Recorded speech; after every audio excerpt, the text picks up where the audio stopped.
Olá, corredores e corredoras, sejam muito bem-vindos ao podcast Quilômetro 41, o podcast do corredor amador. Eu sou André Moraes, sou médico corredor, estou aqui com Murilo Groschitz, treinador de corrida e corredor, e hoje trouxemos uma convidada mais do que especial. Trouxemos Naira Rabelo, que é fisioterapeuta, com especialização e aprimoramento em disfunções musculoesqueléticas e esportivas. Além disso, é mestre e doutor em ciência da reabilitação, um pós-doutorado com ênfase em biomecânica, diretora de pesquisa dos grupos de quadril e joelho da Santa Casa de São Paulo, além de ser sócia e diretora da reabilitação e preparação física da Keep Running Brasil. Seja muito bem-vinda, Naira. Boa noite, Murilo. Boa noite, pessoal. André, Naira, nossos ouvintes. Prazer estar novamente aqui com vocês. E hoje abordando aí um tópico super importante, né? Super relevante para o universo da corrida. Dor versus lesão, né? Eu sempre brinco que é muito difícil durante a trajetória de um corredor, né? A gente fala muito sobre longevidade aqui, né, Naira? Assim, eu acho que o mais importante, todos nós como atletas amadores queremos correr pelo maior tempo possível em nossas vidas, né? E com saúde, com segurança. É muito difícil que um corredor, durante a sua trajetória, não sinta dor, né? Ela faz parte do cotidiano de qualquer atleta, de qualquer modalidade, da corrida não é diferente. Então, hoje a gente vai esmiuçar esse tema, falar sobre dor versus lesão e tudo mais. Então, Naira, muito obrigado aí por ter aceitado o nosso convite. Imagina, meninos, super boa noite para o tempo que a gente está aqui, né, gravando à noite, mas bom dia, boa tarde para quem vai ouvir depois isso aqui. Prazer gigantesco estar aqui com vocês.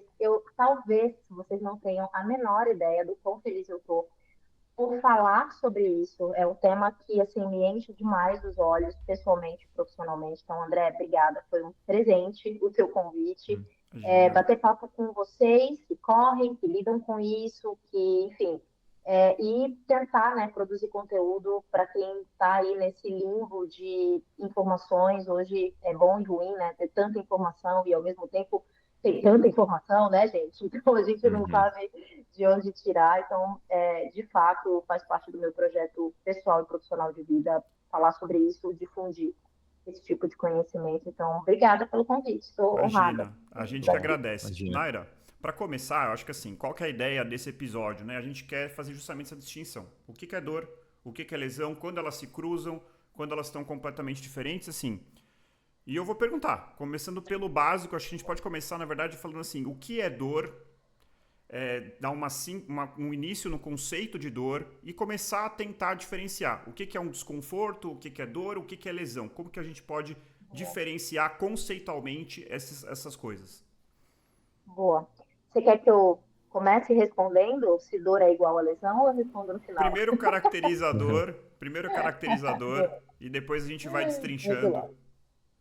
Vamos lá. Bom, eu não posso, né? Hoje a gente tem sim uma definição científica. Existe uma sociedade internacional que definiu e vem definindo com o passar dos anos o que é dor. E eu vou falar o que é dor mediante a IAS dessa sociedade e vou pontuar algumas palavras dentro dessa definição para a gente discorrer depois sobre essas palavras. Então, dor é uma experiência, olha só, sensitiva e emocional. Olha que louco quando esse grupo de pesquisadores mundiais sobre dor começa a definir dor, eles não falam de lesão, eles não falam de alteração nos tecidos do corpo, eles falam que é uma experiência, ou seja, eu tenho a minha experiência e você tem a sua, para começar, né? Sensitiva e emocional, ou seja, tem outras variáveis, outros construtos, né? Enfim, do corpo, da mente, do cérebro que estão envolvidas. Desagradável, então convencionalmente ela é desagradável, né? Mas não significa que para todo mundo é. Associada ou semelhante àquela associada a uma lesão tecidual real. Então, sim, ela pode estar associada à lesão. Ou associada a uma lesão tecidual potencial. O que significa que, vamos trocar em miúdos, 3 pontos. A dor é uma experiência, cada um tem a sua. Ela não é só definida por uma alteração no tecido, tá? E a terceira coisa, né? Ela existe sem a alteração do tecido. Ela pode existir na ausência de um dano tecidual. Então, trocando em miúdos, dor nem sempre quer dizer lesão tecidual. E aí eu vou para o próximo conceito, André, lesão.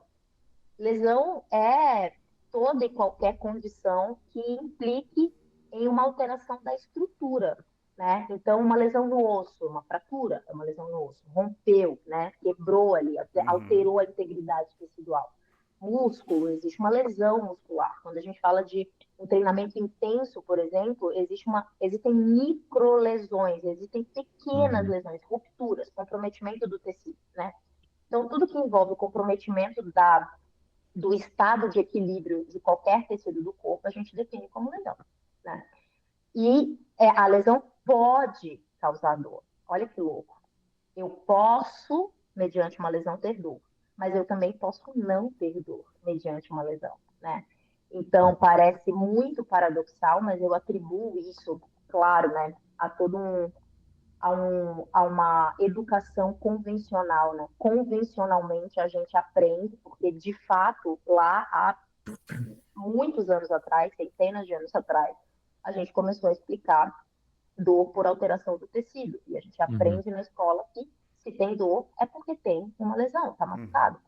Só que há muito tempo essa é uma visão muito míope do conceito de dor. E a gente vem sofrendo com dores crônicas, né? Como uma doença, uma pandemia e mundial, né? E muita gente da área da saúde mesmo não consegue explicar para o doente, para o paciente, os próprios indivíduos não conseguem conceber que eles têm dor, mas a ressonância não deu alteração nenhuma na coluna, né? Então, assim, por quê? Porque existe mesmo o paradoxo do que a gente aprendeu versus o que a ciência hoje traz de evidência sobre dor, persistência de dor e lesão. Nossa, muito interessante. E essa introdução aí já nos mostra o quanto é complexo esse tema, né? Porque não necessariamente as duas coisas andam juntas, a lesão pode ter dor, pode não ter.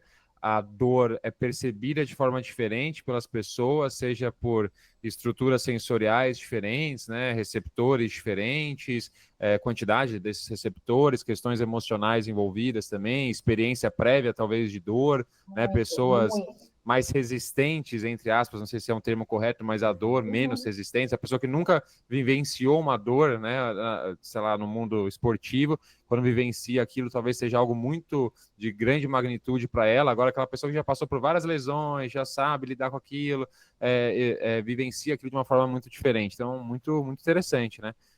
Muito legal. Um ponto que eu quero aproveitar aqui, Naira, que você falou rapidamente, da dor aguda, da dor crônica, da dor que faz parte do treinamento, né? Acho que é muito louco, né? Que você estava falando e você falou, né? Que é associada a uma experiência desagradável, né?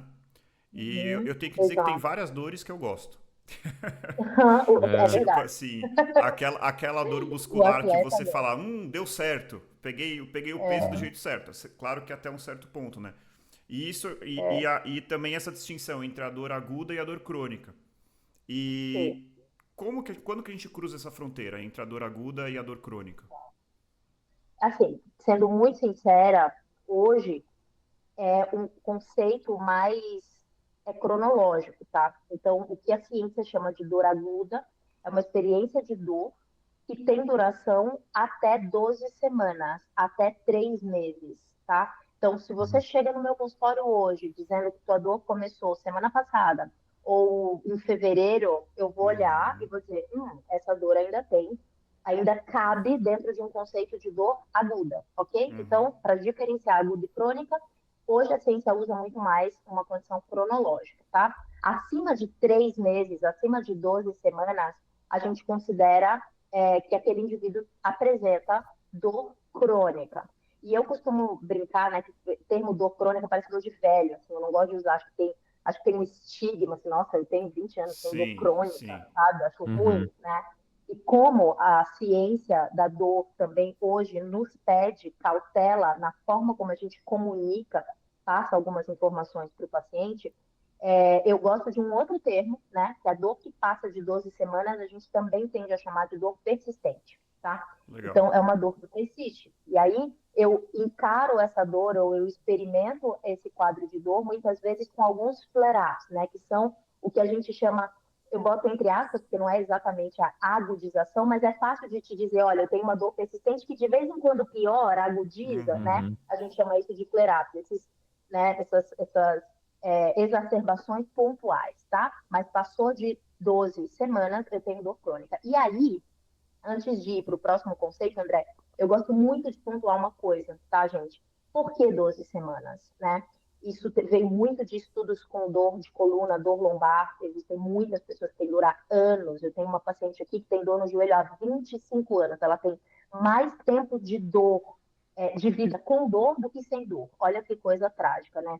E com flare-ups, tá? Então ela tem essa dor persistente. E aí o que eu quero dizer, e aí eu gosto muito, muito, muito de pontuar isso, tá? Acho que vai nos nortear para próximas conversas. Por que 12 semanas? Basicamente, tudo no corpo se resolve em 12 semanas, tá? Então, fisiologicamente ou fisiopatologicamente, o osso cola com até 12 semanas, sendo muito, mas muito, assim, chata até 16 semanas se houver um retardo de consolidação, mas aí eu já tenho alguma alteração, né?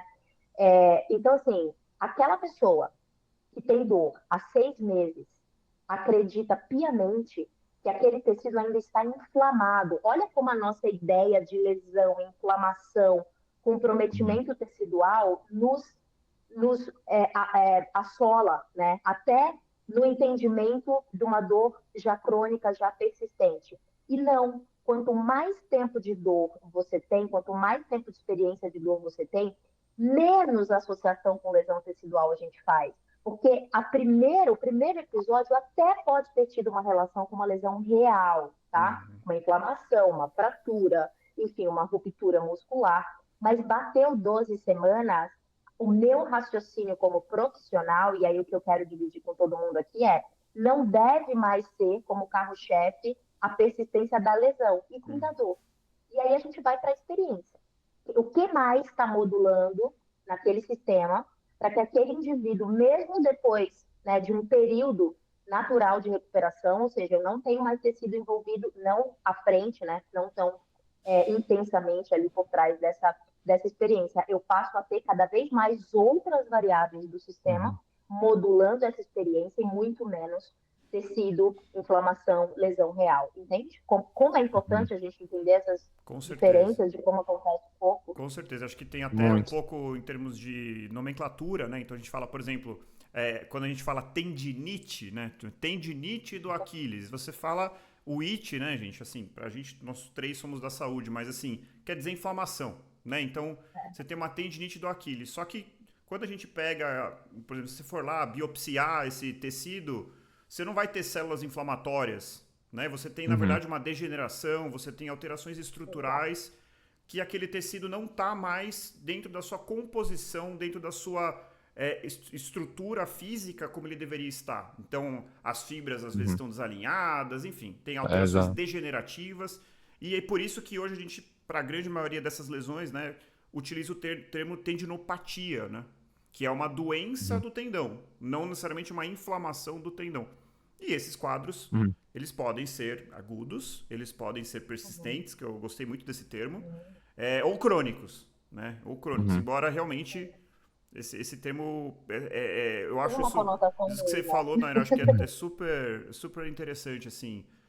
Eu penso muito, né, assim, até como, falando como corredor, mas como médico mesmo, assim, às vezes a maneira que você comunica muda o que aquele paciente vai sair pensando do consultório. Então, você tem que tomar muito cuidado com a maneira como você se expressa, porque isso não é uma questão tipo, eu vou deixar ele chateado. Não, gente, não é disso que a gente está falando. Estou dizendo que da maneira como você fala, você vai mudar aquela doença. Vai mudar a história daquilo, o que aquilo representa para ele, a maneira como ele vai encarar aquele problema e, consequentemente, vai impactar também no resultado final do seu tratamento, por incrível que pareça. Exatamente. Qual magnitude, né, aquela dor vai tomar dentro da vida dele? Qual proporção, né? E senão ele sai de lá fadado, achando que está fadado a ter aquela dor pelo resto da sua vida, né? A dor crônica pelo resto da vida e vai envelhecer com aquele desconforto. E deixa eu puxar um gancho aqui. O André comentou, né, de algumas dores que nós atletas gostamos de sentir, né? Essa percepção de que quando a gente termina um treino com uma dor muscular, a gente tem uma sensação, né? Ela é uma falsa sensação, não necessariamente todo o treino com dor muscular é um treino que surtiu um efeito, aquele que não teve dor muscular não teve efeito, a gente sabe que não é bem assim, mas é verdade, quando a gente tem uma dorzinha muscular, a gente tem a sensação de que o efeito foi maior, né? Então, Naira, tem como a gente diferenciar, né, os nossos ouvintes diferenciarem o que é uma dor muscular ainda aceitável, normal, toda dor muscular é ok ou não, quando que a gente ultrapassa ali um limite, qual tipo de dor ali pós-treino ou intra-treino merece uma atenção especial, merece um olhar um pouquinho diferente que mostra que aquela dor fugiu da naturalidade, da normalidade. Perfeito. Eu acho que isso é o ponto de partida, assim, né, da autoanálise, do automanejo do corredor e desse senso de confiança, de tomada de decisão e tal. Eu vou só fazer um adendo para o nosso último tópico. Eu brinco com um ar de verdade que o profissional da saúde ele tem a chance de dar um diagnóstico ou uma sentença. E a gente escolha dar um diagnóstico. Tem uma sentença, sabe? Quando você fala de um quadro, de uma queixa, quando você apresenta um exame para o paciente e tal, né? Então, que os pacientes não saiam com essa sensação de que eu ganhei uma sentença de morte aqui, sabe? Com esse diagnóstico. É sério isso em relação com a comunicação. Sobre a tua pergunta, Murilo, é ótimo. Então, assim, aqui o ponto de partida é todos nós, ao praticarmos corrida, esporte e academia, a gente espera melhorar. Então, a gente quer uma adaptação dos nossos tecidos ao estímulo que a gente está impondo sobre o corpo, certo? Seja aeróbico, muscular ou coisas do gênero. E o nosso corpo, ele responde sob essa demanda. Então, sim, a gente tem que dar um chacoalhão ali. É importante a gente dar carga suficiente para a gente gerar um desequilíbrio ali, um desequilíbrio, vamos dizer, controlado, né, de todos os tecidos do corpo, seja quais sejam eles aí, enfim. E isso tem uma resposta, né? Então, sim, a gente gera microlesões, vou falar ali do fortalecimento ou mesmo da corrida durante o treino. Essa dor muscular tardia, que a gente chama, né, ela tem uma apresentação. Então, ela vem desse desequilíbrio, vamos dizer, positivo que o treino provoca, e ela tem uma duração de 24 até 72 horas. Ou seja, eu espero no pós-treino, até 72 horas, qualquer dor muscular, então ela precisa ser muscular, tá? Não é ali no meio do joelho, não é ali no meio do ombro, né? É no músculo, tecido mole. Geralmente tá? dói a palpação também, né?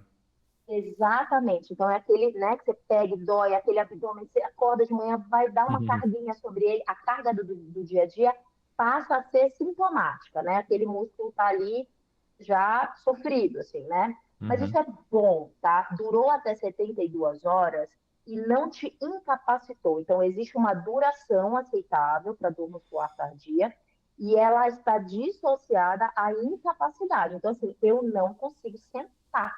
Não consigo sentar. Não é que dói para sentar. Eu não consigo. Meu joelho não dobra, hoje não tá rolando. Over, tá? A gente vai para um over. Não dá para usar o termo overtraining porque não tem relação com isso, mas eu passei um pouquinho do ponto. E aí eu vou para uma palavra assim, muito absurda, que é uma lesão real, rabdomiólise, por exemplo, né? Cursa com outras lesões de outros tecidos, não só músculo, então se compromete outros sistemas do corpo, e ela cursa sim com incapacidade. Eu não consigo movimentar aquela articulação. Então, assim, é isso. Eu espero aquela dorzinha muscular, ela tem uma resposta positiva, tem uma conotação positiva, ela tem que durar até 72 horas, ela não pode me incapacitar. Passou muito mais do que isso. Eu comecei a ter um estado febril, eu comecei a passar mal, eu comecei a não me mexo depois, não tá legal, passou do ponto, né? Enfim. É mais ou menos isso. Legal, maravilha.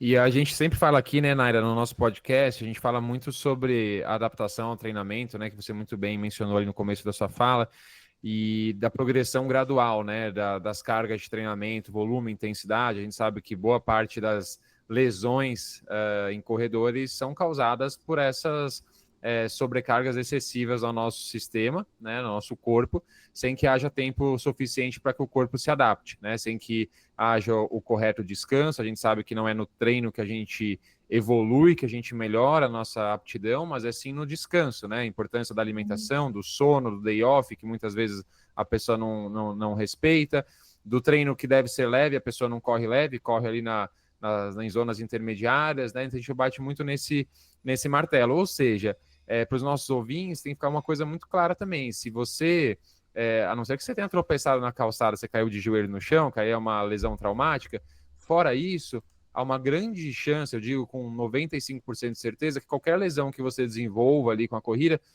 foi um manejo errado das suas cargas de treinamento, né? E eu acho que, não sei se a Naira concorda com a minha fala, se discordar também, fale o seu ponto de vista, mas eu acho que é bem por aí, né? As pessoas exageram, não respeitam a planilha de treinamento, ou tentam treinar por conta própria, acham que todo treino deve ser um novo recorde a ser batido, fazem prova todo final de semana, que assim, teoricamente, eu não tenho muita coisa contra isso, mas assim, é muito difícil alguém que consegue fazer prova sem querer bater seu tempo, ou não vai se motivar. Clima de prova leva a pessoa a correr mais forte do que deveria. Se a pessoa tem um autocontrole muito grande de se inscrever numa prova e ela vai fazer sua rodagem, vai fazer seu treino longo no ritmo leve, tá tudo bem.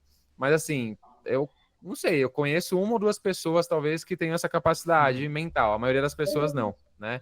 Então, eu acho que é importante esse adendo. Boa parte das lesões não traumáticas, né, as lesões por esforço repetitivo, etc., são causadas por um manejo errado das cargas de treinamento. Excelente. Eu vou puxar um gancho da tua fala, Murilo, que eu acho assim muito pertinente para a audiência de vocês e porque eu lido hoje que é só com esporte de endurance, né? A gente tem essa pira maluca de ficar focando exclusivamente no treino, quanto mais eu performar e quanto mais eu correr e tal, melhor eu vou ficar. E assim, tem dois pontos muito importantes aí, né? Se a gente associar, e eu entendi perfeitamente a tua fala, tá? Estou só complementando. Se a gente associar exclusivamente as nossas queixas a cargas de treino, a gente volta, né? Ou a gente se mantém reduzindo a interpretação da dor ao estímulo mecânico.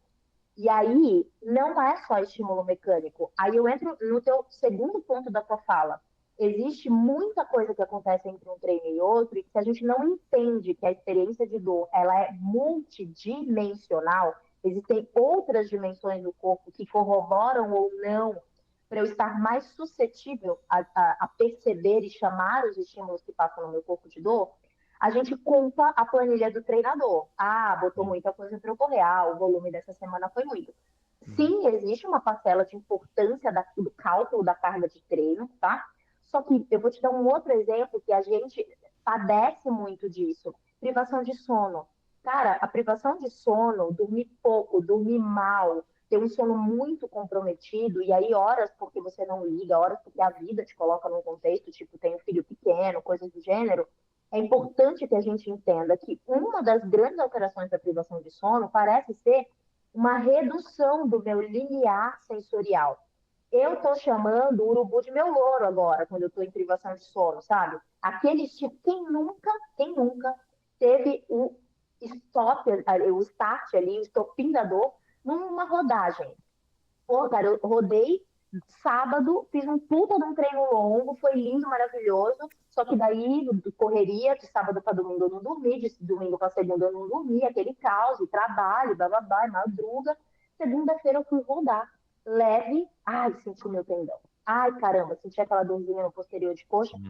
Não faz sentido. Por que não faz sentido? Porque você está associando exclusivamente aquele recorte temporal numa carga de treino que você tolera há muito tempo já. E não é aquilo que é a gota d'água num copinho que já estava cheio de outras variáveis, entende? Claro, então, privação de sono te deixa muito mais suscetível a chamar um estímulo inócuo que você já está habituado a ter, né, ali no teu corpo, ele vai chamar aquilo de dor. Porque aquilo já está assim, entrou num copinho que já está na tampa já. E aí ele transborda, né? Por isso a nossa importância de fisiologicamente entender que é no sono que a gente faz o reparo tecidual, ali é que a gente produz uma série de substâncias que ajudam a gente a ter aquela adaptação positiva que a gente tanto quer, né? Mas como você bem disse, não acontece no treino. Isso existe, é um contexto metabólico, fisiológico, mas tem um contexto de neurociência também. A gente fica mais dolorido. Sabe aquela semana que você dormiu mal, parece que um caminhão te atropelou? Cara, isso é limiar sensorial rebaixado, sabe? E a privação de sono, como tantas outras coisas, faz isso com a gente. Não, o André, como pai aí do Vini, né? Tem quantos anos, o Vini? 1 ano e meio. 1 ano e meio, sabe como é privação de sono. Muito. E não só por ele, né? Eu já dei muito plantão, ainda dou, mas já dei muito plantão. É aquela coisa, não é só você pensar, né? O que a Naira tá falando que é sensacional, a gente tá falando aqui de percepção de dor. Mas a sua percepção, às vezes, não é só a dor. O seu dia vai ficar mais cinza, seu pavio vai ficar mais curto. Eventualmente, aquela É coisa isso. que no trabalho você tira de letra, de repente você fala assim, pô, hoje tá difícil, a produtividade, concentração. Então, assim, a gente tá devendo, inclusive, um episódio sobre sono. Eu tô em busca de Sono. um médico do Legal. sono corredor aí pra gente trazer. Eu vou pagar essa dívida, tá, gente? Prometo. Eu já tô procurando gente. Isso assim, sono apesar do sono ser muito importante, até a gente já falou aqui em outros episódios, né, que o sono é o doping legalizado, né? É o que Boa, é gostei. o que os profissionais têm que a gente não pode ter, né? Então, ó, dorme 9 horas por noite, é cochilo entre o treino da manhã e o treino da tarde, mas tem outras coisas, tem a alimentação, tem aqui, como a gente já falou eventualmente em outros episódios até recentes, a gente já falou também sobre ingesta de bebida alcoólica, que pode também entrar dentro desse contexto, que faz parte da Ó, nutrição. alteração Ah, do sono também. E ó, além, obviamente, dos possíveis equívocos de prescrição, ou muito mais comum, os possíveis equívocos de não seguir a prescrição. Né? Acho que tudo isso Uhum. acaba se juntando. Ô, Lário, eu só queria Perfeito. complementar, dentro daquelas coisas que a gente pode dizer assim, de como que, do ponto de vista mais prático aqui para o nosso ouvinte, né? Claro que tudo que você falou, para mim, é muito claro. Mas eu acho que tem alguns outros pontos, eu queria, na verdade, ver se você concorda. Que, por exemplo, é a dor que, como você falou, né? Essa dor do exercício, ela é uma dor, você tem aquela dor muscular, ela vai e ela passa. Você tem uma, aí amanhã Uhum. você não fez posterior, você fez membro superior. Aí você faz, ela vem e ela passa. Mas aquela dor que vai, assim, quando você compara em espaços temporais maiores, por exemplo, semana passada, essa semana, parece que ela vai Uhum. Uhum. progredindo. Ou aquela dor, Sim. isso é para exemplo clássico, assim, a dor de, para quem já teve, né? Acho que aí é um outro ponto que eu queria falar, que é a capacidade do corredor de aprender sobre o próprio corpo, né? A dor da Uhum. canelite canela, você fala, meu, essa dor aqui não Uhum. tem nada a ver, é um negócio diferente, é um negócio no osso. Uhum. Ou a dor, por exemplo, de um tendão, que começa a ter uma dor que era uma dor que você sentia, pô, eu senti que eu trabalhei essa região. De repente vira uma dor cortante, aquela dor aguda, aquela dor que às vezes você sente à noite. Isso pra mim é um marcador clássico, assim. Uhum. Dor que você sente na madrugada, não tô dizendo que é lesão, mas assim, é diferente. É diferente. Não sei se você concorda com essas outras características, além do simples aspecto temporal, assim. Sim. Ó, eu vou fazer uns adendos, tá? Vamos falar um pouco mais da dor de lesão real, tá? A dor Beleza. de lesão, ela trabalha no mecanismo de modulação da dor para gente, que a gente chama de mecanismo nociceptivo, ou seja, existem vias ali do corpo que não são feitas exclusivamente para dor, mas é por elas que passa um estímulo que tem potencial real para provocar dor. Então, isso acontece na inflamação, isso acontece num edema, que começa a distender, estimular muito constantemente essas vias, essas fibras e tal, esses receptores do corpo.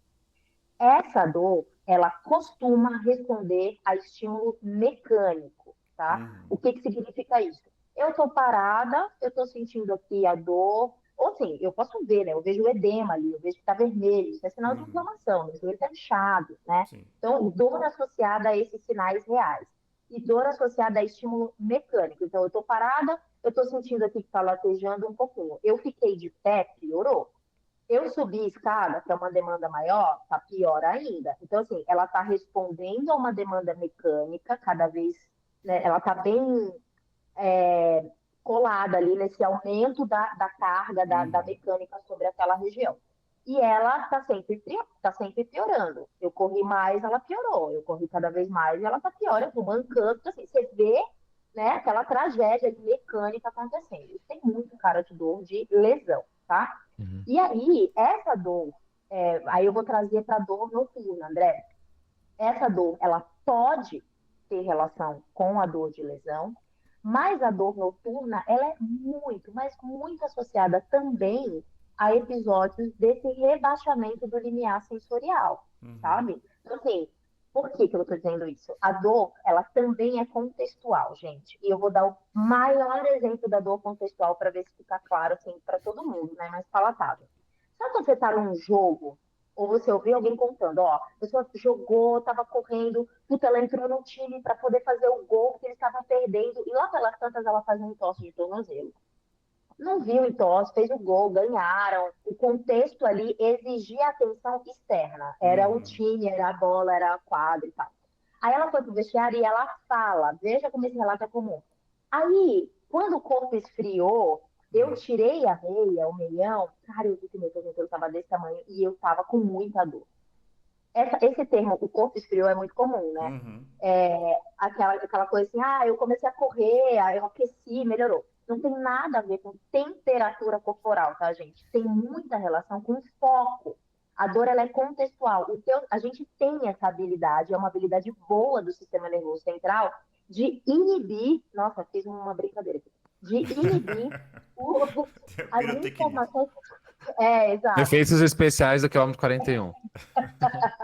Tudo isso foi A planejado. gente tem essa via, exato, gente. A gente tem essa via inibitória, tá? Ela é uma via boa. Ela abafa, ela faz você fazer o gol, entendeu? Uhum. Uhum. Depois, o cérebro muda o contexto, volta para um foco mais interno, e aí o cérebro deixa o que já aconteceu ali na periferia vir à tona, muitas vezes mais forte e tal.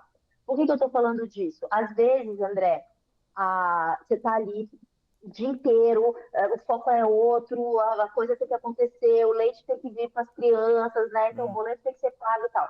Você chega à noite, relaxa, é ali que você vai se sentir melhor, Uhum. se perceber melhor e tal. Então, eu não associaria necessariamente a dor noturna, que é extremamente comum, tá? Uhum. A, a exclusividade de uma lesão. Pode vir associada, mas ela tem que estar associada a esse aumento a cada vez que você põe mais demanda, sabe? Mecânica, estímulo ali. Se Perfeito. for só dor noturna, pode também ter relação com esse limiar sensorial rebaixado, e aí, Uhum. calma, vamos tentar Uhum. entender. Perfeito. Uhum. Tem até um conceito, eu até estava pensando se vale a pena eu trazer, mas eu vou trazer aqui, que você falou da dor nociceptiva. Né? Que a dor Uhum. nociceptiva, gente, é assim: pega a faca, corta o dedo. Isso, Cortou, isso, ai, doeu.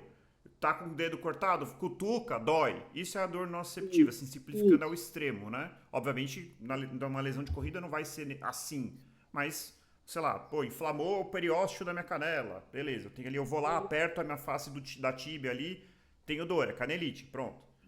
E existe o conceito da dor nociplástica, né, que Uhum. é um nome meio assustador, mas o distúrbio aqui não é que você lesionou aquele tecido, é a sua percepção, a Uhum. sua capacidade de interpretar aquele sinal que deveria ser um sinal não causador de dor, começa a causar dor. Vou dar um exemplo de uma patologia aqui que não tem nada a ver com a corrida, mas, por exemplo, a fibromialgia. O paciente que tem fibromialgia é um paciente que você vai medir a pressão dele, a hora que você insufla o manguito, ele grita, ah! Você fala, não, calma, o que aconteceu? Muita dor. Você vai ver, você nem chegou no... Você começou a insuflar, Nos ou seja, 200. isso não é normal. Isso não é normal. Este estímulo não deveria ser capaz de desencadear uma percepção de dor como essa paciente apresentou. Aí você fala assim, então ele é fraco. Não, ele tem um distúrbio da percepção da dor. Né? Uhum. E o mais interessante é que a fibromialgia é um exemplo, acho que um exemplo emblemático, né? Mas assim, eu quero fazer o link com isso, que eu acho que a Naira abriu muito a minha cabeça aí durante o tratamento de uma lesão minha, que em algum momento uma lesão persistente, dependendo de como você vai lidando com ela, você começa a meio que adquirir essa interpretação daquele sinal como dor ou como não dor, começa a ficar um pouco confuso, né? Uhum. E a gente Sim. pode até dar do exemplo, né?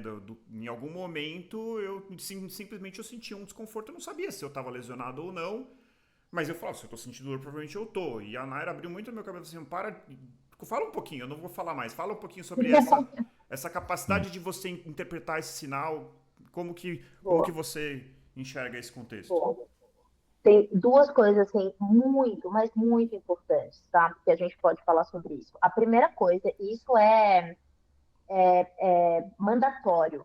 Não, na ausência de um trauma real, na ausência de uma energia de trauma que tem potencial para realmente machucar o teu tecido, não infira lesão direta nos tecidos. Isso é mandatório. Isso vem de construtos hoje da ciência, né? Então, enfim.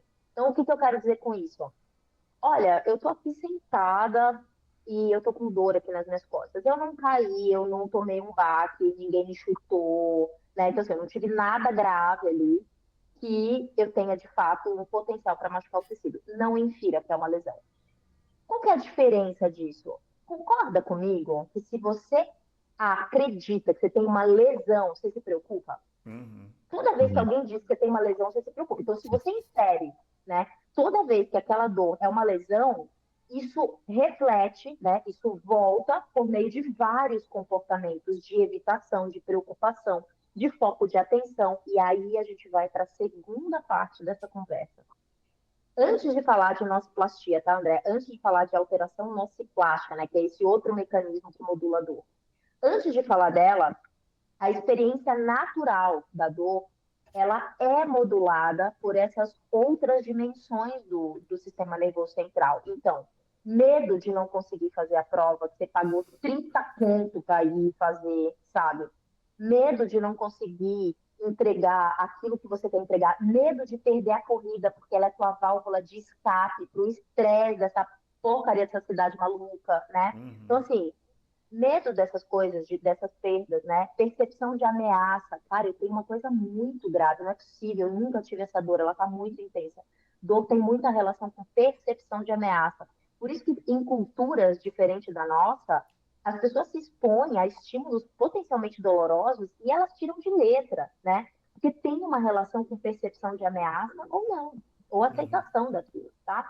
Então, o que eu quero dizer é que outras variáveis não físicas te fazem sentir mais dor, aumentam a intensidade de dor percebida.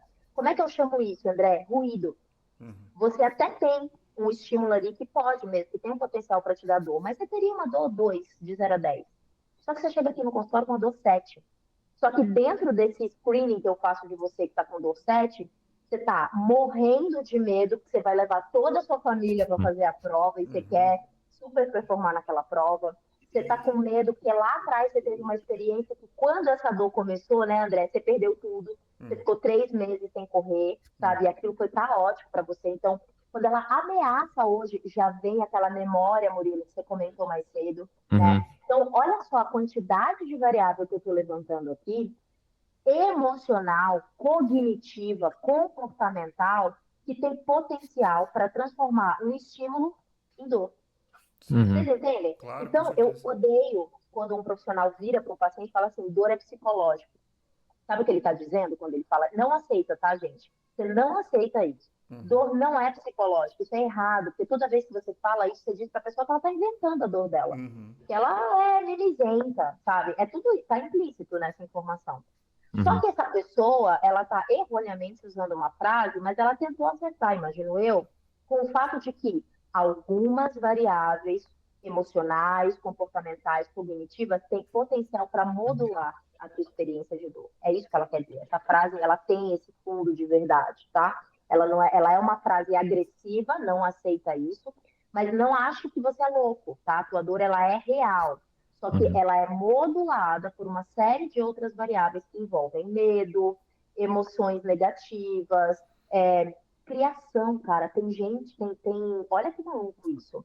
Hoje tem uma pesquisa muito forte em cima de crianças e adolescentes com dores crônicas. E vocês sabem uma raiz disso? Pais que tiveram dor crônica. Então, Uhum. assim, a criança ouviu, ela cresceu ouvindo sobre dor e vendo quanto dor pode ser incapacitante, debilitante. Uhum. Ela olha para a experiência de dor como algo muito ameaçador. E ela Uhum. passa a ter dor persistente. Olha Sim, que louco, Nossa. sim. sabe? É. Então, assim, isso é muito sério, né? A gente interpretar como algo, como lesão, já cria uma série de reações, né? Emocionais e físicas também, que o sistema nervoso ele começa a trabalhar, né, de forma física para aquilo acontecer. E aí, por fim, André, dentro desse contexto, não infira que é uma lesão direta, tá? A gente está trabalhando essas informações para você simplesmente modula, maneira um pouquinho ali no treino. Eu costumo brincar que assim, Um treino com dor, ele não é um treino para ser abandonado. Espera um pouco. Insiste, desfoca, né? Porque também se você for correr com foco ali, você está aumentando a intensidade de dor percebida.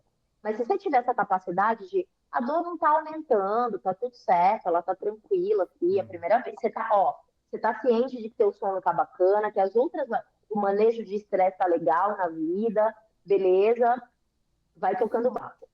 Só que não força a barra. Hoje você tinha um treino um intervalado, você tinha 10 quilômetros com intervalado no meio, faz só o volume, sabe?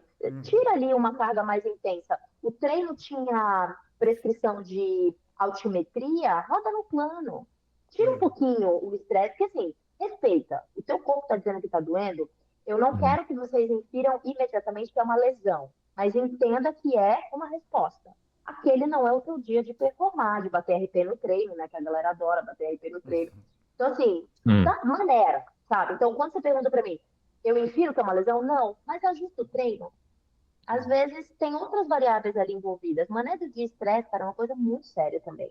Você tá no caos, eu canso de ver gente sentada aqui falando que a dor começou do nada, mas você vai ver, a pessoa foi demitida, a mulher engravidou de gêmeos e você acabou de ser demitido, sabe? Assim, tem tanta coisa, você perdeu alguém, né? Assim, perdeu mesmo, alguém morreu, faleceu na família e tal. Tá tudo tão caótico, cara, que o teu sistema nervoso central, que é o Big Boss, que é quem manda em tudo, gente, quem manda não é o corte da faca, tá? É quem aqui em cima vai interpretar qual a importância que ele vai dar para o corte da faca, entende? Sim. Então, quando a gente fala de dor, a gente fala de cérebro, sistema nervoso central, de vias centrais, né?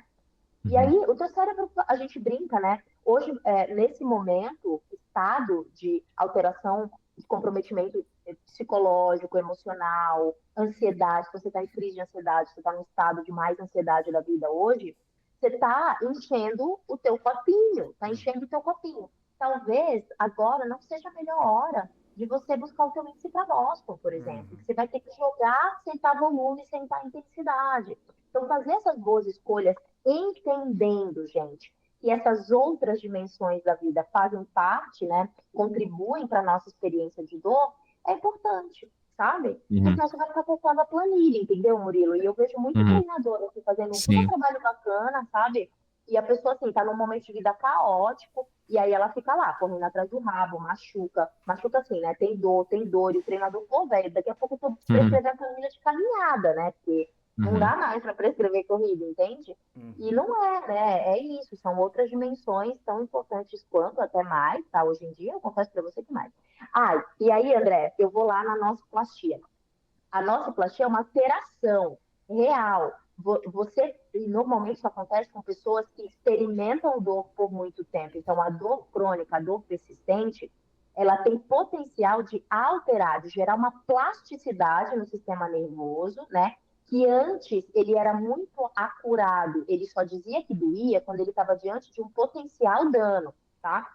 Hoje, qualquer estímulo pode ser traduzido e interpretado como dor, sabe? Então, o sistema nervoso ele fica pouco acurado, ele está chamando tudo de dor, está chamando tudo de dor. Isso pode acontecer em condições crônicas, isso é da pessoa, a fibromialgia é uma alteração, né, da plasticidade dessas vias, então, naturalmente, esse indivíduo já é um terreno fértil mesmo para sentir dor, de fato, tá? Isso pode acontecer mediante experiências prolongadas de dor, ok? Então, tem isso, né? Mas nem todo mundo tem uma dor nociplástica, tá? As dores nociceptivas, elas também podem ter um potencial de ser sentidas com mais intensidade, mediante essas outras variáveis que também modulam a nossa experiência de dor. Perfeito.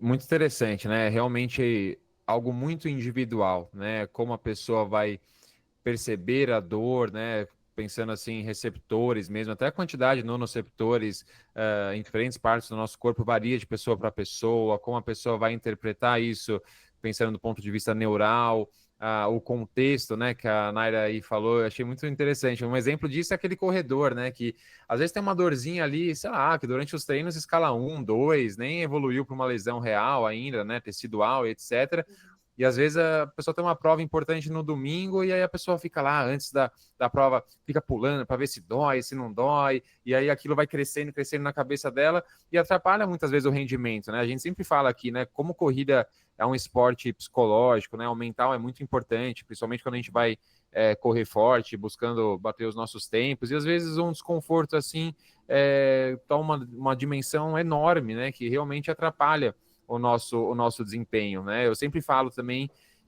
não sei se nem se vou inventar um termo aqui, uma brincadeira, mas N fatores atrapalham a nossa percepção de esforço no treino, né? Mas a nossa percepção de dor, pelo visto, também, né? Então, noites mal dormidas, exemplo de uma pessoa que perdeu o emprego, às vezes não está naquela época propícia realmente para você buscar seus RPs ou treinar intensamente. Às vezes é uma época para você treinar mais leve, né? Você passar por aquele período e depois você evolui, né? Depois você volta com seus treinos mais pesados. E aí, Naira, deixa eu puxar um gancho aqui, que como que as pessoas, pensando agora em reabilitação, né, em tratamento de lesões, em manejo da dor, etc., antigamente era muito comum, né? Qualquer tipo de desconforto, de dor, de lesão, para de correr, para de treinar, fica em casa, perna para cima e é isso, né? A gente ainda vê muitos profissionais ainda lidando com dor e ou lesão, né? A gente já entendeu que são coisas distintas muitas vezes, lidando com esses fatores desta forma. Mas hoje em dia a gente já sabe que, muito pelo contrário, muitas vezes, não sempre, as dores, as lesões devem ser tratadas de forma ativa, né? Não passiva. Então você precisa dar estímulos de movimento, de carga, etc. Tendinite ou tendinopatia de tendão de Aquiles é um exemplo disso, as tendinopatias de modo geral. Então, se você pudesse falar um pouquinho sobre isso, como que essa interpretação e a reabilitação foi evoluindo ao longo dos tempos. Perfeito. Excelente pergunta, tá? Eu vou começar essa pergunta com um dado muito, assim, importante, não necessariamente de corredores. Dor lombar, né? Mais de 80% da população mundial teve ou vai ter um episódio de dor lombar. É praticamente dizer que é uma gripe, tá? Quem nunca pegou vai pegar uma gripe na vida, né? Enfim, existe ali todo um contexto autolimitante da dor lombar e tudo mais. E lá atrás, tá? E ao mesmo tempo que muita gente no mundo vai ter pelo menos um episódio de dor lombar, né? Inespecífica, que não tem relação com hérnia, nada assim, mas está lá doendo a lombar, a gente tem hoje a dor de coluna como a primeira causa há anos, tá? Ela ocupa esse ranking, em primeiro lugar no ranking, há anos, de incapacidade e anos vividos com incapacidade, né? No mundo, tá? Então, assim, caótico tratar dor de coluna. E no passado, muita gente hoje, até hoje, pensa, médicos prescrevem isso. O que acontecia? O paciente chegava lá, doutor, tô com uma crise de dor lombar, não consigo me mexer, 15 dias de afastamento. 15 dias de afastamento, repouso por 15 dias, deita, respira, apenas exista por 15 dias. Corta para as últimas décadas, a ciência trazendo um dos principais dados. Repouso é uma das principais causas, ou é um dos principais fatores de risco para a cronificação de dor lombar inespecífica. Então, se você repousar, depois de 12 semanas, você tem mais chance de ter persistência de dor. Ela não vai cessar em até 12 semanas, isso porque você repousou.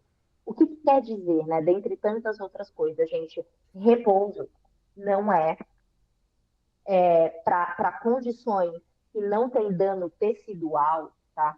Não é a saída, não é a saída. A gente precisa fazer ajuste de carga. A saída não é a ausência de carga, e sim o ajuste de carga.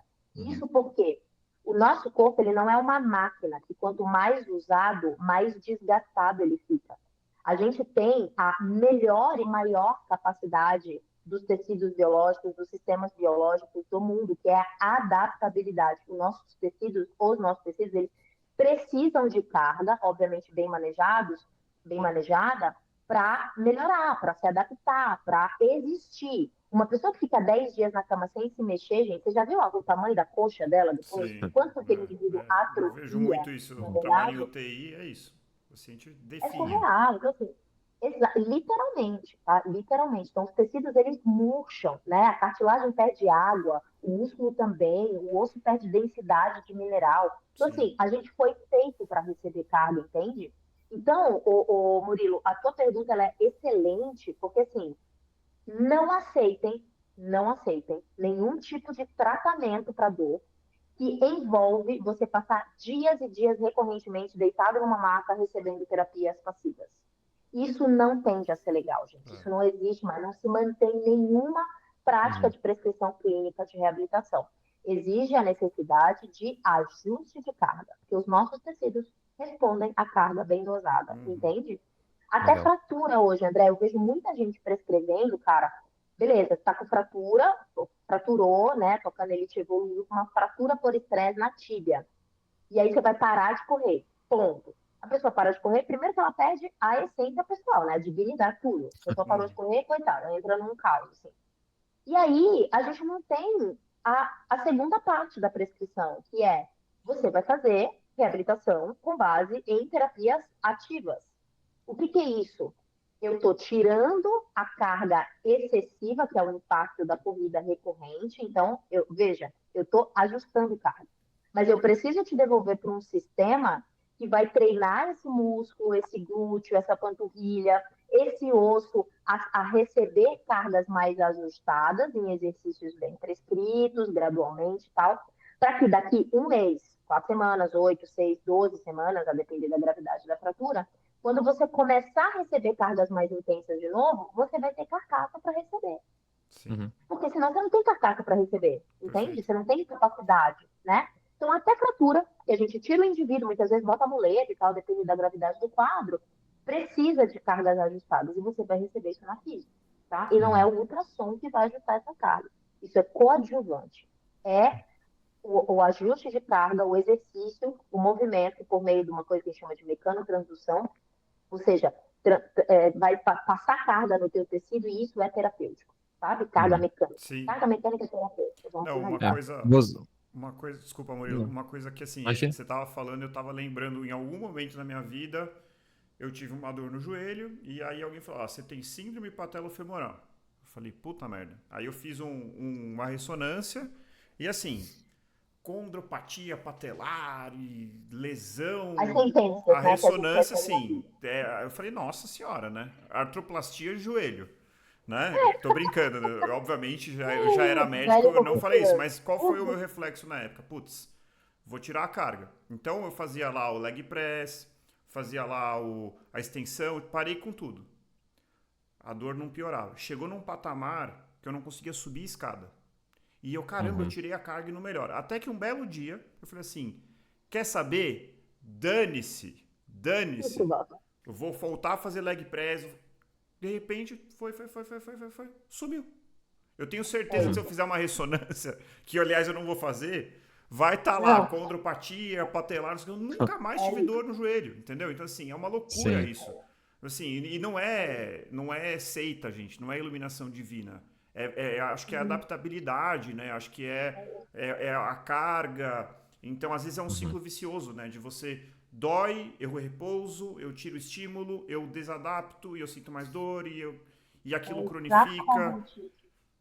Você Uhum. falou uma outra palavra que eu gosto muito na clínica, tá? Que é a adaptação. Eu preciso, ou habituação, né? Eu preciso, um sistema, pensa assim, pensa numa porta que passa há 2 anos sem ser aberta. Cara, você vai abrir essa porta, tá lá, né? Tá meio Uhum. rangendo, tá esquisito, tá Gripada. duro, tá ruim, né? O corpo é assim, a gente perde muito rápido. Assim como a gente habitua com a carga, a gente desabitua muito rápido, tá? E quando eu falo de desabituar, é o osso que perde a qualidade mineral ali, né? A firmeza, a densidade. Mas, de novo, a gente volta para o sistema nervoso. É o sistema nervoso que fica desabituado àquele nível de tensão, de estresse, né? De compressão de carga. Então, Uhum. veja, vou te dar um exemplo. Puxa assim, ó, todo mundo, vai, quem tá me ouvindo, assistindo e tal, tenta jogar os dedos lá do outro lado, assim, do antebraço. Você não sente o Sim. desconforto ali, né? Isso aqui não é uma lesão. Isso aqui é que você não faz isso com frequência. Você não gera esse nível de tensão, você não joga o teu punho aqui para essa amplitude com frequência. Só que se você passar a fazer isso todo santo dia, daqui 15 dias, meu amigo, aqui você não vai mais ter dor. O que aconteceu aqui? Habituação. Você se habituou àquele estímulo. E o corpo, ele melhora, né? Os tecidos do corpo, ele melhora por meio de habituação. Você fica menos sensível, você fica mais habituado àquele nível de estresse. E tem uma outra coisa que acontece com o exercício, gente, que daí entra muito bacana, por exemplo, até no exemplo das nociplastias, que o André trouxe aqui como a fibromialgia. Hoje, a frente de batalha para tratar mulheres, principalmente, né, que é a população mais comumente com fibromialgia, é exercício aeróbico, sabe? O exercício melhor linha de tratamento. Exato. O exercício, tá? Independente da frente. Eu vou dar um outro dado para vocês, que quando eu li isso, eu caí do cavalo. Sabe qual é o exercício, o tipo de exercício que maior tem tamanho de efeito, assim, o maior tamanho de efeito para tratar artrose de joelho e quadril? É o que a gente chama de exercício corpo e mente. Tai Chi Chuan. Gente, de onde você acha que Tai Chi Chuan é uma das melhores armas terapêuticas para tratar artrose de joelho? Não tem nada a ver, né, com força de quadríceps e tal. É um exercício que trabalha muitas áreas cerebrais e tal, enfim, não precisa falar disso. Mas o que eu quero ver aqui, o exercício de forma geral, gente, ele não tem um efeito só local, tá? Ele tem um efeito modulatório sistêmico. A gente ativa o exercício, ele melhora a nossa capacidade inibitória da dor. Eu tenho essa via inibitória e o exercício agudiza, o exercício atiça essa via inibitória. Então, eu consigo abafar, né, aquela experiência constante, contínua de dor, sabe? E isso é bem importante. A gente acha, e tem muito fisioterapeuta que acha que você só melhora daquela dor porque você ficou forte. Enquanto você não está forte o suficiente, é por isso que você ainda está com dor. E não, o efeito do exercício, o efeito analgésico do exercício, ele não é só local, ele é sistêmico. Então, antes mesmo de eu ganhar força muscular real, eu já tenho efeito terapêutico por meio do exercício. Então, não tem como. Por isso que hoje, atividade física, exercício bem prescrito, é frente de batalha de praticamente todas as condições musculoesqueléticas, né, crônicas, principalmente, entendem? São outros âmbitos que a gente atinge com o exercício, não só o local ali. Além do local, claro. É muito interessante. Eu tenho condropatia também em ambos os joelhos e é praxe. Se eu fico 10 dias, 12 dias sem fazer o meu fortalecimento, a minha dor volta. Então, assim, é o exemplo clássico de uma disfunção que eu tenho, né? Que se eu deixar de treinar, eu sinto dor, né? Eu não posso parar. Então, isso é bem interessante. Então, ficou bem claro aqui, né, com a resposta da Naira, que com raríssimas exceções, a reabilitação de lesões, de dor, etc., ela é ativa, né? Senão, todo corredor que está nos ouvindo sabe que a primeira coisa é que vai dar uma surtada, né? Se algum médico, algum fisioterapeuta mandar parar de treinar, a gente surta, né? Então, a experiência da dor vai ser realmente muito pior, né? Mentalmente falando, psicologicamente falando. Agora, essas respostas analgésicas, sistêmicas, etc., que o exercício leva, né, também favorece a nossa reabilitação, a importância da gente manter uma carga naquele sistema que está lesionado, né, que está machucado, de forma controlada é também muito importante, né, porque senão, quando a pessoa volta ao cenário de treinos, né, vamos supor, ficou 3 meses parado, numa intervenção errada, digamos assim. Ela volta para o treino, a chance dela ter uma reincidência daquela lesão é muito grande, ou de outras, né? Porque ela deixou de treinar, ela deixou de fortalecer uma série de grupos musculares, o corpo ficou desacostumado com os estímulos que antes ela tinha. Então, se esse retorno não for muito pensado, a chance dela ter uma reincidência da lesão ou uma outra lesão é enorme, né? Porque o nosso corpo ele desacostuma muito rápido, né? Eu brinco, a adaptação do nosso corpo ela é meio injusta, né? Porque para a gente construir, a gente demora tempo, né? O nosso corpo ele leva um tempo para se adaptar positivamente aos estímulos, né? Mas para a gente perder, para a gente destreinar, é discrepante a velocidade, né? O André trabalha em UTI, ele vê o extremo disso, que uma pessoa ficar acamada por muito tempo, é absurdo. Por muito tempo, né? às Então, vezes nem assim, isso, 3 uma dias. semana. 3 dias. Já muda. Isso. A gente passa 15 horas, 48 horas, 72 horas. É Exato. chocante, cara. Quer um exemplo bem interessante disso? A pessoa que teve uma entorse de tornozelo botou o RoboFoot, por exemplo, né? A pessoa tem aquele arco plantar bonitinho, que mostra ali que tem um fortalecimento de musculatura intrínseca do pé. A pessoa fica, sei lá, 2 semanas com aquele negócio, você vai ver depois, ela bota os 2 pés juntos, um pé tá despencado, né? A musculatura enfraqueceu ali. E rapidamente ali, só com um andar diário, 1 semana depois, pronto, já tá a musculatura novamente ali em dia, né? Então isso é bem interessante. E acho que todos esses fatores que a gente falou, né, questões contextuais, como o atleta percebe a dor, como ele vai lidar com aquele desconforto. Poxa, estou sentindo um desconforto aqui baixo, né, durante um treino, então vou persistir, vou adaptar o meu treino. Tudo isso acho que entra numa lista, né, André e Naira, que André, a gente já falou ali, já gravamos episódios, ou gravamos conteúdos de Reels, etc. O que diferencia um atleta iniciante de um atleta intermediário e avançado? Eu acho que lidar com dor, lidar com a lesão da forma correta entraria nessa lista, né, de o que divide, né? Porque muito é isso, a experiência, como eu falei lá no começo, infelizmente, na trajetória de qualquer atleta amador, de qualquer modalidade, da corrida não é diferente, experienciar a dor é algo que vai acontecer. Agora, o que essa dor, aonde essa dor vai te levar, né, em N variáveis, né? Você vai desistir de uma prova, você vai desistir de um treino, você vai interpretá-la da forma correta, ela é uma dor que merece mais atenção ou menos atenção, tudo isso vai diferenciar, eu acho, no meu ponto de vista, também um atleta iniciante de um atleta mais experiente, um atleta intermediário e avançado. Então, eu acho que vai nesse caminho, né? O atleta mais experiente sabe lidar com essas variáveis melhor.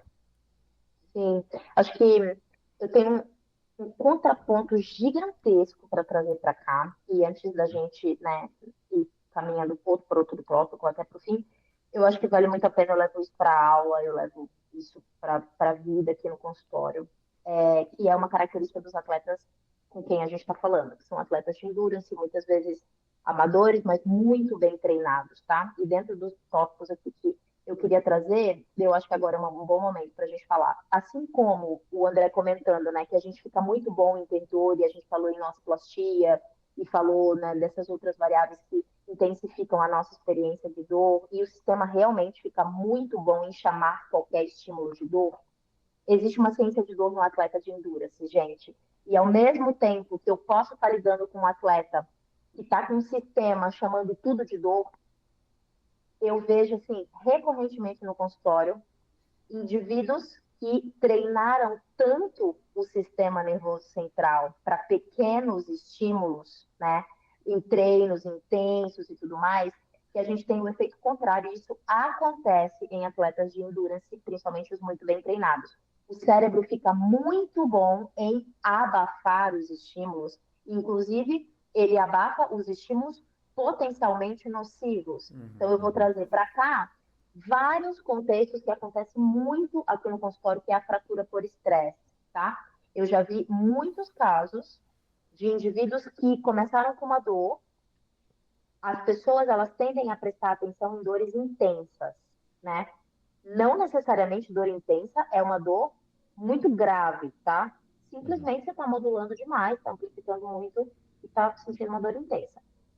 Só que elas também tendem a negligenciar dores discretas. O cara que está num ciclo de prova, filhão, ele está passando com um trator em cima de todo mundo, inclusive dele mesmo. Não é essa dorzinha aqui chata, isso aqui não está me impedindo de correr, senta a bola. Bora, bora, bora, bora. Eu estou trazendo o contraponto, tá, gente? E, claro, a gente precisa de um profissional da saúde para ajudar a gente. A gente não quer que vocês simplesmente saibam se manejar. Isso. E aí, o que acontece? A máxima é a seguinte, o case é esse, sempre. Uma dorzinha, em termos de intensidade bem branda, baixa, que não vai embora, tá aqui. Muitas vezes ela está acontecendo ali na panturrilha, às vezes está acontecendo na lateral do quadril, ou na frente do quadril principalmente. Ela está acontecendo na canela, na lateral da perna, enfim, estou falando pontos aqui. Vai gravando aí, porque são pontos importantes, são focos, tá? De fratura por estresse. 1 semana, 2 semanas, 3 meses. Eu cheguei num quadro de um paciente que começou a ter essa dorzinha que não sumia. Ele só foi fazer um exame de imagem porque ele estava de saco cheio. Isso não estava incomodando ele estava treinando para um Ironman full, tá? Então o cara ia fazer 42, ia pedalar 180, aquela coisa toda. Por acaso, ele foi fazer. E a gente descobriu uma fratura por estresse do calcâneo, que é do osso ali do calcanhar, e ela estava quase completa. Gente, vocês que têm essa noção do calcânio, ela estava quase completa, ele quase avulsionou, ele tirou, descolou ali a parte final do calcânio. Ele tinha uma dorzinha discreta.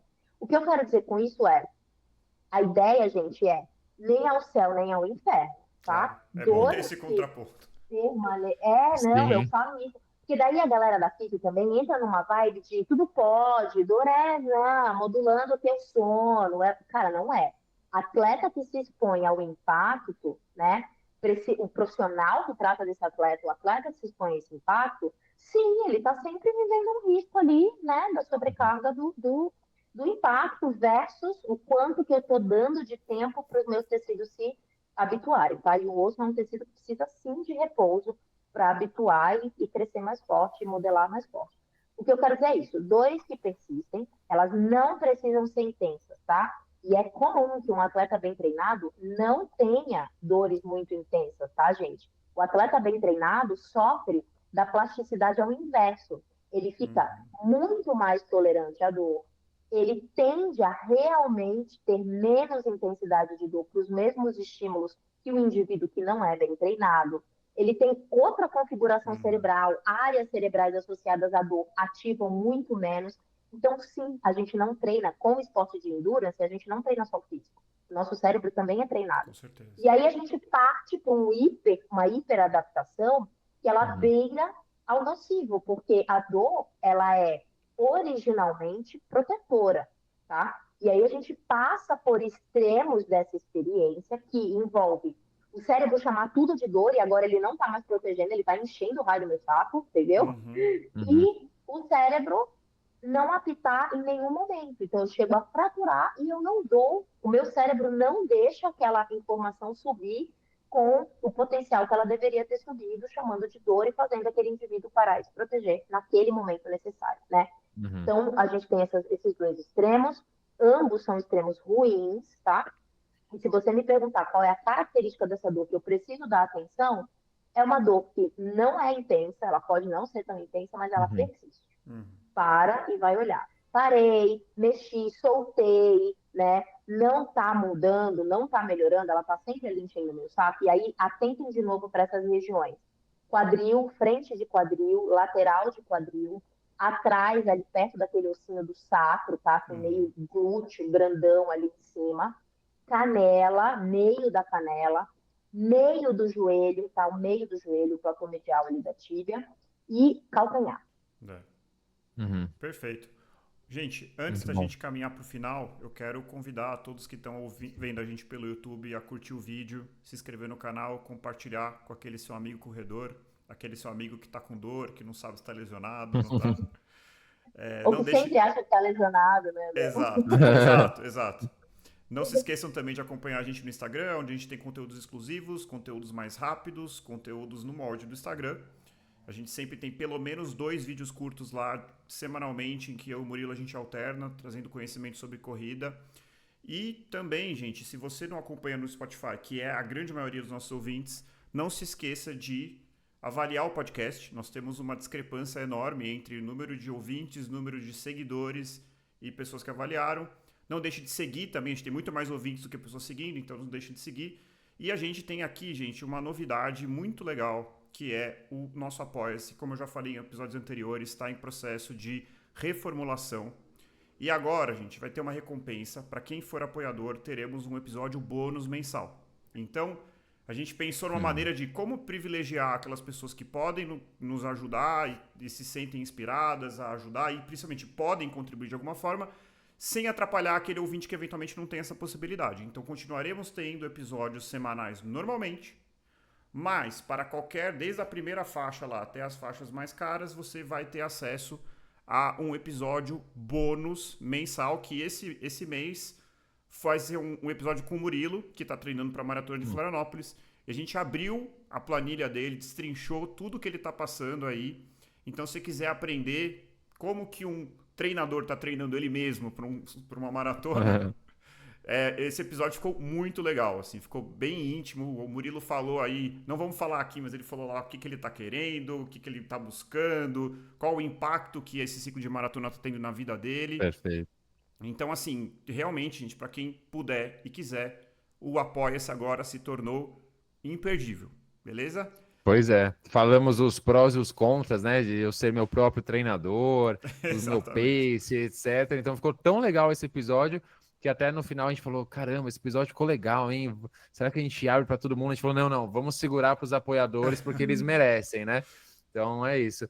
E Naira, conta pra gente como que o pessoal pode te encontrar aí nas redes sociais, conhecer melhor o seu trabalho.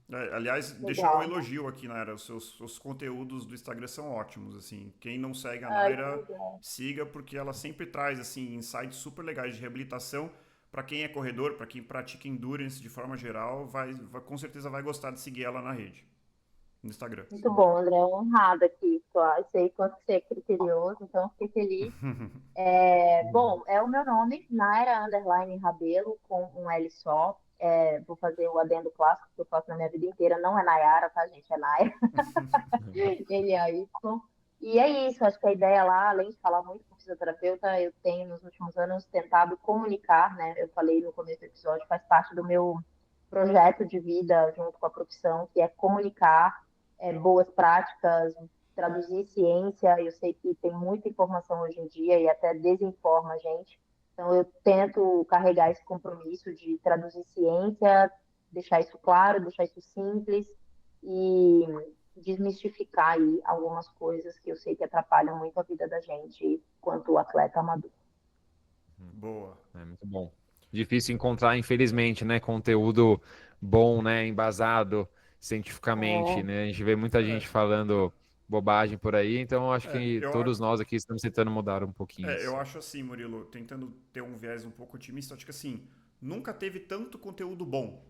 O problema é que o conteúdo aumentou em quantidade mais do que... Então, assim, tem muito conteúdo, mas nunca teve tanto conteúdo bom. Então, no final, assim, a dificuldade é fazer a filtragem. E aí eu acho que é um pouco do... Garimpar. O que a gente chama de curadoria, né? Que é uma das coisas que a gente tenta fazer aqui, né? Humildemente, a gente tenta fazer uma curadoria no podcast justamente disso, de trazer pessoas que a gente sabe que estão trazendo um conteúdo que não é opinativo, que é algo realmente verdadeiro, com base na ciência e tudo mais. Para ir para a parte final... Na boa ciência, né, André, ainda. Porque ainda tem a ciência ruim. Exatamente, esse é o ponto. Mas é isso, estão lá vendo. Para ir para a parte final, eu queria pedir para a Naira, assim, algumas dicas que até ela me deu, assim, como você conseguir ouvir o seu corpo sem entrar em pânico e, ao mesmo tempo, são os dois polos, não entrar em pânico e não negligenciar. Então, assim, como que a gente pode ser assertivo na interpretação dos sinais do nosso corpo? Eu sei que é uma pergunta super difícil, mas se você puder dar um exemplo prático, assim, como que você sugere? Não, tem alguns pontos muito importantes, tá? Acho que a gente tem que sempre viver ali num escrutínio, né? Numa avaliação, numa autoavaliação de, tá bom, tô correndo e senti dor. Cara, ou antes de começar a correr, antes de fazer aquele treino de manhã e tal, como é que tá meu sono esses últimos dias, né? Como é que tá meu manejo de estresse? Veja o quanto que esse potinho ele vai sendo cheio com o passar do tempo, né? E o quanto você, de posse dessas informações que são importantes, dessas outras variáveis importantes, começa a passar a fazer boas escolhas, né? Puta, se eu consigo jogar esse treino para hoje à noite, eu vou jogar, eu vou dormir um pouco mais hoje, sabe? Acho que ouvir o corpo, não só tomar decisões, André, quando ele já está apitando, sabe? A primeira grande tomada de decisão é saber que essas outras variáveis são importantes, ao meu ver, tá? Como atleta, como profissional.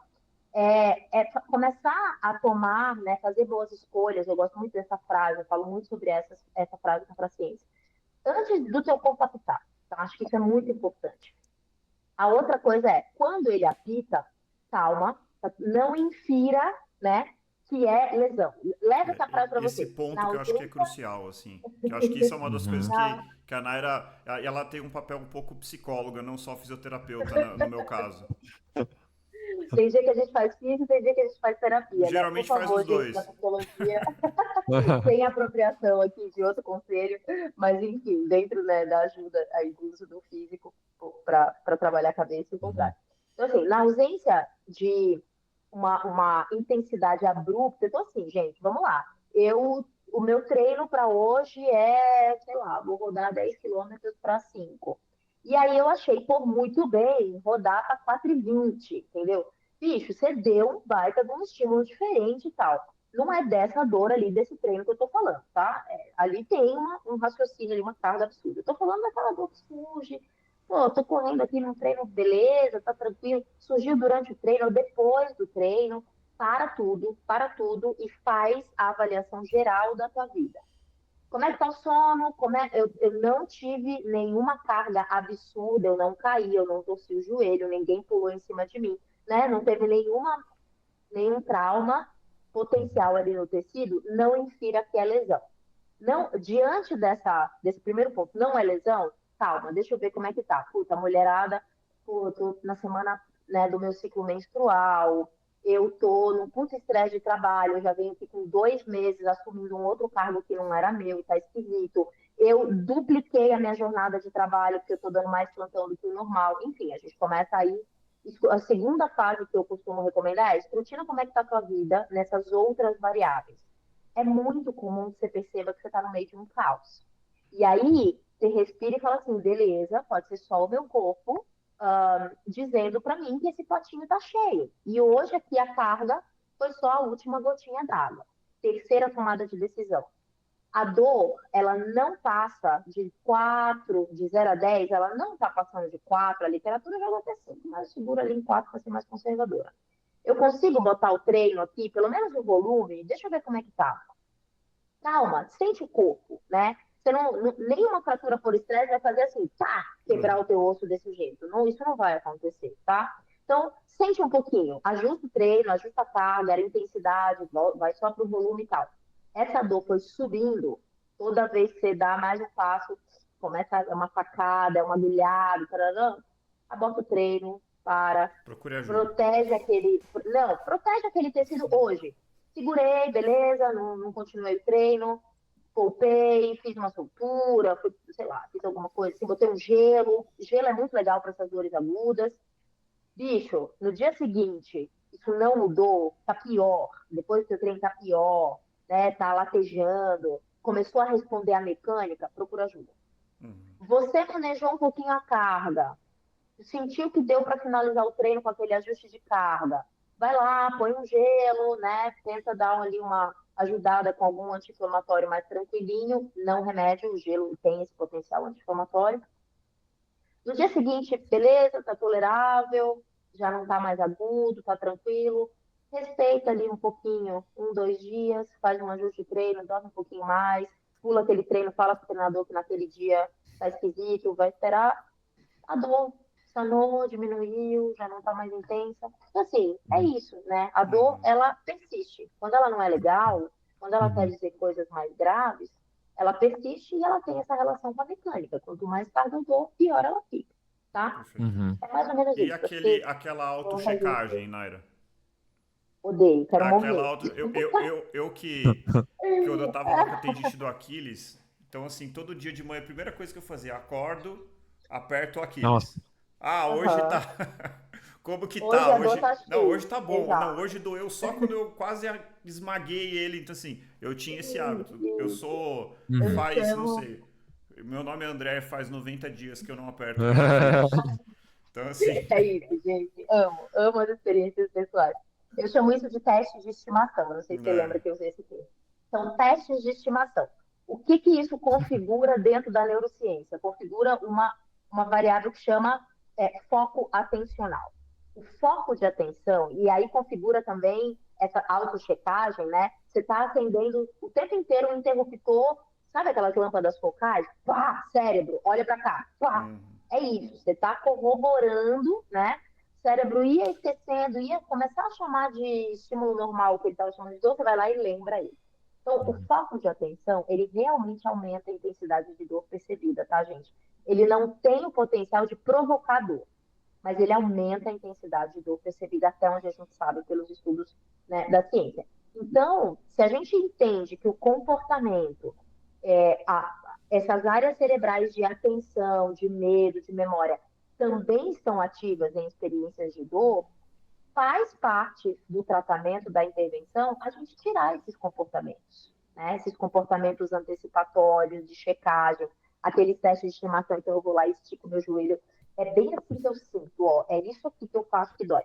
E todo dia fazendo isso, você está acendendo uma lâmpada que a gente está querendo apagar e você está lá acendendo, né? Uhum. Então, não, os testes de estimação, para de fazer, tá? As coisas que, outra coisa que denota também o foco de atenção, André, e que você não tinha, mas tem muita gente que tem, são os estalidos. Então, pensa assim, ou os alongamentos excessivos. Então, a pessoa tem dor no pescoço, a cada 20 minutos ela faz assim. Já viu? Já Sim. viu, gente? Faz assim? Ou então tem um jeitinho de alongar o glúteo, assim, aí puxa a perna para cima e fica lá alongando o glúteo. Ah, mas eu sinto um alívio. Sim, existe um efeito neurofisiológico muito momentâneo, né? Que esses estímulos geram realmente um alívio. Só que isso também é checagem. Isso também é lembrar, é tirar a casquinha da ferida que quer cicatrizar. Se você tira a casquinha todo dia, ela não cicatriza na velocidade que deveria. Então, é mais ou menos isso. Vamos parar de checar, vamos parar com os testes de estimação, né? Porque essas são variáveis que te ajudam a ruminar, e a ruminação daquela queixa, daquele local, daquele segmento, é uma variável, é um construto que a gente tende a querer abafar, porque isso fomenta a experiência de vida. Uhum. Muito interessante. Queria só fazer um comentário aqui na parte que a Naira comentou. De quando você está no meio do seu treino, sentiu algum desconforto, você vai lá e adapta um pouquinho, então deixa de fazer os estímulos de intensidade, faz só o volume do treino, etc. Eu acho muito curioso, né? Porque muitas vezes na minha prática como treinador, às vezes os alunos deixam de me contar algumas coisas, né? Deixam de me contar que estão sentindo algum desconforto, ao invés de me falarem, me perguntarem se o próximo treino eles devem manter ou não, pulam um treino, passo por uma rodagem, diminuo o volume, tiro a intensidade, o que eu devo fazer? Às vezes as pessoas escondem, né? Porque tem atleta que é tão assim obcecado por cumprir a planilha tão à risca, né? E que se não cumprisse, de repente precisar remanejar um pouquinho ali o trajeto, não vai atingir o seu objetivo, e muito pelo contrário, né? A gente monta um planejamento de treinamento inicialmente, que é totalmente passível de alterações, né? E muitas vezes você dá adaptações, então você dar um passo para trás muitas vezes significa ali ser assertivo, você dá os dois para frente depois, porque se você negligenciar aquele desconforto, muitas vezes aí sim que vai tudo pro buraco. Muitas vezes você perde todo o seu ciclo de treinamento porque você não deu atenção a um desconforto, você não fez as adaptações necessárias, não informou o seu treinador, a sua treinadora, e daí pronto. Então, assim, para quem está nos ouvindo e tem essa característica, calma, não é bem por aí, né? A gente pode e deve fazer alterações no nosso planejamento quando necessário, tá tudo bem. Eu costumo dizer, Murilo, que a gente, né, quem nunca tira a primeira pedra, eu também faço parte disso, a gente costuma ouvir o corpo na corrida da seguinte forma: pelo sistema cardiorrespiratório. Então, assim, o meu coração, ele me avisa, eu vejo o dado aqui, ó, eu tô correndo numa frequência cardíaca de 190. Isso não é legal, né? Então, assim, eu tenho... O sistema cardiorrespiratório, ele me dá um feedback muito real. O fôlego, eu não consigo mais respirar. Não dá, não consigo andar, não consigo correr mais nessa intensidade, e aí eu modulo, né? Só que isso também acontece no contrário. O treinador coloca ali pra você correr para, sei lá, 5 de pace, naquele dia você tá o bichão, você dormiu um pouquinho melhor, o sistema cardiorrespiratório está bem mais adaptado, ele evolui muito rápido ao treinamento, então você decide fazer para 4h30 porque você estava sentindo bem. Eu escuto muito essa frase: não, eu fiz o treino realmente abaixo do previsto porque eu estava me sentindo bem. Defina me sentir bem, né? É só, exclusivamente o feedback do sistema cardiorrespiratório. Só que o que eu quero trazer para vocês? É injusto, porque o sistema músculo-esquelético, ele não avisa. Ele não tem aviso prévio. Ele não diz assim, ó, vai com calma, carinha, a musculatura aqui não está funcionando bem. Ó, vai com calma, que esse osso já está comprometido, X% aqui da integridade física dele, e daqui a pouco ele fratura, né? O sistema musculoesquelético não avisa, e os dois, eles caminham em tempos de adaptação diferentes. Fala isso bastante. Então, não dá para você usar o feedback do sistema cardiorrespiratório e achar que o teu músculo esquelético está acompanhando igual. Se você tem uma carga de treino calculada, prescrita, segue. Porque ela não está baseada exclusivamente no teu VO2. Existe um planejamento do teu treinador para ir também gerando adaptação no músculo esquelético. Então, não adianta ficar tomando decisão fora da planilha com base na tua sensação do músculo esquelético. Se você dormiu bem, você está melhor. Se você dormiu mal, você está pior. E a musculatura está ali no meio, né, desse tiro cruzado ali, desse fogo cruzado. Então, essa coisa do sentir o corpo, não espera o corpo apitar. A minha ideia aqui, né, como reabilitação, não é só trabalhar quando você está machucado, entendeu? É te ajudar a ter boas escolhas, fazer boas escolhas, para não esperar o corpo ter que apitar para você tomar uma decisão. Então, seguir a planilha costuma funcionar bem. E não é segredo do sucesso, porque, enfim, lesões são, né, fenômenos complexos. Mas ajuda. Seguir a planilha de quem está calculando para você ajuda. Perfeito. E é interessante, né, André? Realmente, a gente falou várias vezes aqui no podcast já dessa diferença de velocidade de adaptação, né, entre o sistema cardiorrespiratório e o músculo esquelético. É muito mais lento, né, a adaptação do sistema músculo esquelético.